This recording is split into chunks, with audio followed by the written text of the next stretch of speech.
समस्यामा आधारित यी सिकाइ। जर्ज पोलिया मनोविज्ञानका समस्या समाधान विधिका पिता हुन्। उनलाई नयाँ समस्या समाधानका पिताका रूपमा पनि चिनिन्छ। शिक्षकले कुनै विषयवस्तु वा पाठसँग सम्बन्धित समस्या विद्यार्थी सामु प्रस्तुत गरी उनीहरूबाटै त्यो समस्या समाधान गर्नका लागि प्रयत्न गरिने विधिलाई नै समस्या समाधान विधि भनिन्छ। समस्या समाधानका लागि आवश्यक आधारभूत ज्ञान, नियम र सिद्धान्त प्रयोग गरी विद्यार्थीहरू समस्या समाधान गर्न प्रयत्नशील रहन्छन्। शिक्षाविद रिचार्ड्सका अनुसार समस्या समाधान भनेको विभिन्न थरीका प्रक्रियाहरूको जटिल एकीकरण हो जसले परिस्थिति अनुसार फरक भई विभिन्न स्वरूप लिने गर्दछ। शिक्षाविद जोन डिबेले समस्या समाधानको अभ्यासका रूपमा तर्कलाई लिएका छन्। समस्या समाधानबाट विद्यार्थीमा खोज्ने बानीको विकास हुन्छ। जोन डिबे शिक्षामा यो विधि प्रयोग गर्ने पहिलो व्यक्ति हुन्। समस्या समाधान विधिले आगमनात्मक र घटाउने विधि प्रयोग गर्दछ। त्यसैगरी समस्या समाधान विधिका चरणहरू। जर्ज पोलियाका अनुसार चरण 1 समस्या बुझ्नुहोस्, चरण 2 योजना बनाउनुहोस् अनुवाद, अनि चरण 3 योजना पूरा गर्नुहोस् समाधान, चरण 4मा रहेको छ पछाडि हेर्नुहोस् जाँच र व्याख्या। अब समस्या समाधान विधिको तयारी र योजना। जोन डिबेका अनुसार समस्या समाधान विधिका चरणहरू यस प्रकार रहेका छन्। समस्याको महसुस गर्नु। समस्या विद्यार्थीको पूर्व अनुभवमा आधारित हुनुपर्दछ। समस्या नै किटान नभइकन अन्य क्रियाकलापहरू हुने सवाल नै आउँदैन। 2 मा समस्याको परिभाषा। अब समस्याको पहिचान गरिसकेपछि समस्याको बारेमा व्याख्या र विश्लेषण गर्नुपर्दछ। समस्याको व्याख्या र विश्लेषण गर्ने क्रममा शिक्षकहरूले विद्यार्थीहरूलाई सहयोग गर्नुपर्दछ। समस्यासँग सम्बन्ध तथ्याङ्कको सङ्कलन। समस्याको व्याख्या र विश्लेषण गरिसकेपछि समस्यासँग सान्दर्भिक हुने तथ्याङ्कहरू सङ्कलन गर्नुपर्दछ र सङ्कलित तथ्याङ्कहरूको आधारमा अध्ययनको निष्कर्ष निकालिन्छ। त्यसैले परिकल्पना गर्नु। तथ्याङ्कको सङ्गठन र वर्गीकरण गर्नुपर्दछ। त्यसपछि विवेचनात्मक सृजनात्मक विचार गरी समाधानका विभिन्न परिकल्पना गर्नुपर्दछ।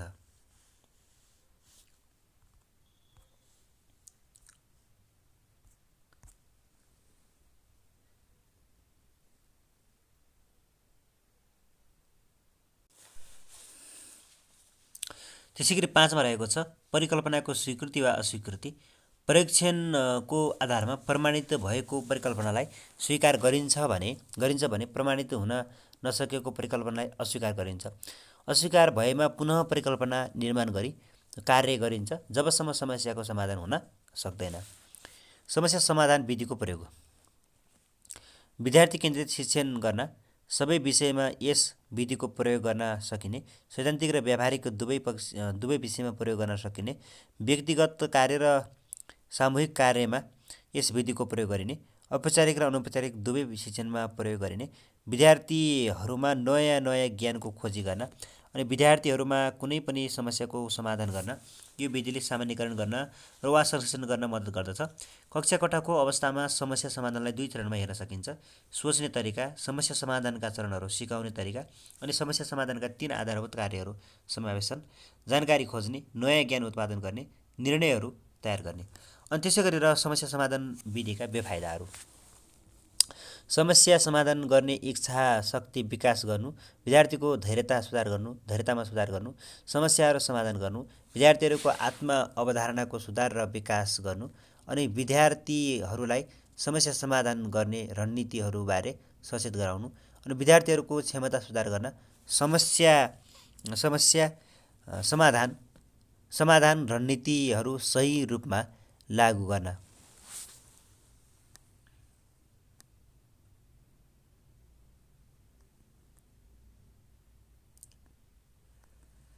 त्यसैगरी समस्या समाधान विधिका सबल तथा दुर्बल पक्षहरू। समस्या समाधान विधिका सबल पक्षहरू। विद्यार्थीहरूमा विश्लेषणात्मक तथा तार्किक सोचाइको विकास हुने, समस्यालाई बुझ्न, परिभाषित गर्ने, सीमाङ्कन गर्ने क्षमताको विकास हुने, नयाँ ज्ञानको खोजी गर्ने तथा नयाँ विचार सिर्जना गर्ने प्रवृत्तिको विकास हुने, सिकेका कुरा दीर्घकालीन समयसम्म स्मरण रहने, सामाजिक गुणहरूको विकासमा सहयोग पुग्ने, शिक्षण सिकाइप्रति विद्यार्थीको आकर्षण बढ्ने, विद्यार्थीहरूमा विकास विद्यार्थीहरूमा काम गर्ने क्षमताको विकास हुने, विद्यार्थीहरूमा गरेर सिक्ने क्षमताको विकास हुने, विद्यार्थीहरूमा सृजनशीलता र वैज्ञानिक सोचाइको विकास हुने, विद्यार्थीहरूमा कुनै समस्याप्रति सोच्ने, तर्क गर्ने र आलोचना गर्ने क्षमताको विकास हुने। अनि समस्या समाधान विधिको कमजोरी सीमाहरू।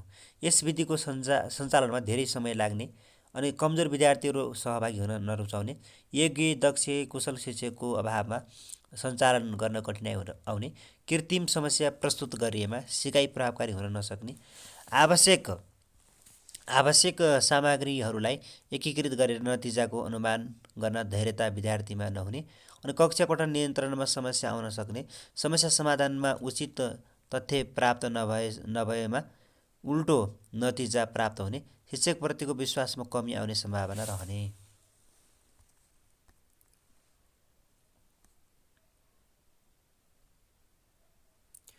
त्यसै गरी अर्को रहेको छ गमा रहेको छ परियोजनामा आधारित सिकाइ। सन् 1897 परियोजनामा आधारित सिकाइको अवधारणा जोन डिब्लेसनले अघि सारेका हुन् भने सन् 1908मा चाहिँ स्टिभेन्सनले अमेरिकाको कृषि विद्यालयमा परियोजना विधि प्रयोगमा ल्याएको भए तापनि परियोजनालाई व्यवस्थित गर्ने काम सन् 1918मा विलियम याच किलप्याट्रिकले गरेकोलाई उनलाई यस विधिको प्रवर्तक पनि मानिन्छ। किलप्याट्रिकलाई अब परियोजना आधारित सिकाइ भनेको परियोजना विधि मार्फत गरिने शिक्षण सिकाइ क्रियाकलाप हो। परियोजनामा आधारित शिक्षण सिकाइ विधि शिक्षाविद जोन डिबेले लर्निङ बाई डुइङ गरेर सिक्ने भन्ने सिद्धान्तमा आधारित छ।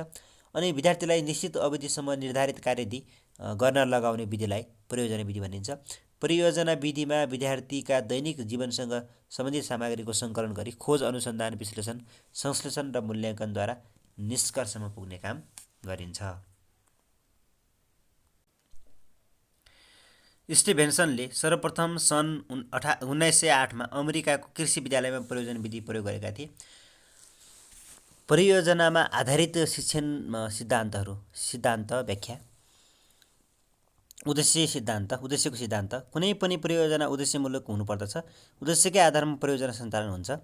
त्यसै गरी क्रियाकलापको सिद्धान्त।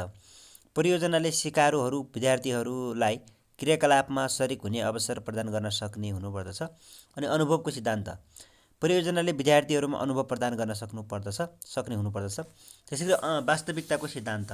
परियोजना विद्यार्थीको वास्तविक अवस्थासँग मेल खाने हुनुपर्दछ। त्यसै गरेर स्वतन्त्रताको सिद्धान्त। परियोजना विधिले विद्यार्थीहरूलाई स्वतन्त्र वातावरणमा सिक्ने अवसर प्रदान गर्नुपर्दछ। अनि उपयोगिताको सिद्धान्त। परियोजनाबाट प्राप्त गरेका ज्ञान सिकारुको जीवनमा उपयोगी हुनुपर्दछ। अब रह्यो परियोजनामा आधारित सिकाइका चरणहरू। चरण अनि व्याख्या। क. समस्याको चरण। विद्यार्थीहरूको जीवनसँग सम्बन्धित समस्याहरूको पहिचान गरी छनौट हुनुपर्दछ। अनि समूह नेता र योग्यता। विद्यार्थीहरूको समूह विभाजन गरी समूह नेताको चयन हुनुपर्दछ। समूह नेता वा शिक्षकले अन्य सहभागिताहरूसँग छलफल गरी परियोजनाको योजना तर्जुमा गर्नुपर्दछ। त्यसै गरी कार्यान्वयन चाहिँ परियोजनाको योजना अनुसार कार्यान्वयन हुनुपर्दछ। परियोजना सञ्चालन र कार्यान्वयनको विश्लेषण गर्नुपर्दछ। प्रतिवेदन। परियोजनाको प्रतिवेदन तयार पार्नुपर्दछ। प्रतिवेदनको मूल्याङ्कन गरी प्रतिवेदनलाई अभिलेखका रूपमा राख्नुपर्दछ। त्यसै गरी किलप्याट्रिकका अनुसार परियोजना विधिका प्रकारहरू। किलप्याट्रिकले रचनात्मक प्रयोगात्मक कार्य जस्तै लेखहरूको सिर्जना, नमुना निर्माण अनि वाल पेन्टिङ, ड्रामा खेल्ने आदि यस परियोजना अन्तर्गत पर्दछन्। त्यसै गरी मनोरञ्जन परियोजनामा चाहिँ सङ्गीत कार्यक्रम यस अन्तर्गत पर्दछन्। केही वस्तुको सुन्दरताको व्याख्या आदि। अनि समस्यामूलक परियोजना विद्यार्थीको अनुभवद्वारा कुनै पनि क्षेत्रको समस्यालाई समाधान गर्न सक्ने कार्य यस परियोजना अन्तर्गत पर्दछ। यो संज्ञानात्मक क्षेत्रको ज्ञान अन्तर्गत पर्दछ। त्यसै गरेर ड्रिल परियोजना विद्यार्थीको सिप र ज्ञानको दक्षताका लागि यो परियोजनाको प्रयोग गरिन्छ। यसले विद्यार्थीको क्षमता र कार्यकुशलतामा वृद्धि गर्दछ।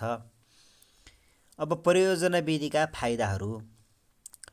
यो सिकाइको मनोवैज्ञानिक नियममा आधारित शिक्षण विधि हो। यो विद्यार्थी केन्द्रित र गतिविधि आधारित विधि हो। यो विधिले विद्यार्थीहरूमा समस्या समाधान गर्ने क्षमता विकास गर्छ। यो एक सहकार्य उद्यम भएकोले सहयोगको भावनाको विकास गर्दछ। यसले प्राकृतिक वातावरणमा सिकाइको लागि विद्यार्थीहरूको रुचि विकास गर्दछ। यसले आत्मविश्वास, आत्मअनुशासन र सोधपुछको भावना विकास गर्दछ। यसले विद्यार्थीहरूलाई आत्मनिर्भर बनाउँछ। यसले विद्यार्थीहरूलाई वास्तविक कार्य अनुभव दिन्छ। यसले विद्यार्थीको हृदयमा सामाजिक गुणहरूको विकास गर्छ। यसले विद्यार्थीहरूको जिम्मेवारी अनुभूतिको विकास गर्दछ। विद्यार्थीहरूले योजनालाई क्रमबद्ध रूपमा व्यवस्थित गर्छन्। अब अर्को रहेको छ परियोजना विधिका बेफाइदाहरू। यो धेरै महँगो विधि हो। यो विधिबाट सबै विषय पढाउन सकिँदैन। यो सबै विद्यालयहरूमा लागू हुँदैन। यी रेखाहरूमा राम्रा पाठ्यपुस्तकहरू अझै उत्पादन भएका छैनन्। निर्देशन व्यवस्थित गर्ने विधि अव्यवस्थित छ। नियमित कामको समय तालिका अलमल हुनेछ। अनि कहिलेकाहीँ परियोजनाहरू महत्त्वाकांक्षी र विद्यार्थीहरूको क्षमताभन्दा बाहिरको हुन सक्छ। त्यसै गरेर योजनामा आधारित सिकाइको प्रयोग अर्को श्रृङ्खलामा प्रस्तुत गर्नेछौँ। अलिकति छोटो छ। व्यावहारिक ज्ञान हासिल गर्न यस विधिको प्रयोग गरिन्छ। जस्तो योजनामा आधारित सिकाइको प्रयोग भन्यो भने अनि व्यावहारिक ज्ञान हासिल गर्न यस विधिको प्रयोग गरिन्छ। साना परियोजना विद्यार्थीहरूलाई सिकाइ कार्यमा क्रियाशील बनाउन प्रयोग गरिन्छ। विद्यार्थीहरूलाई स्वयं अनुभव प्राप्त गरी सिक्न यस विधिको प्रयोग गरिन्छ। कृषि प्राविधिक क्षेत्रमा यस विधिको प्रयोग अलि बढी गरिन्छ भने विद्यार्थीहरूमा सामूहिक विकासको कार्य गराउन र सहयोगी भावनाको विकास गराउन यस विधिको प्रयोग गरिन्छ।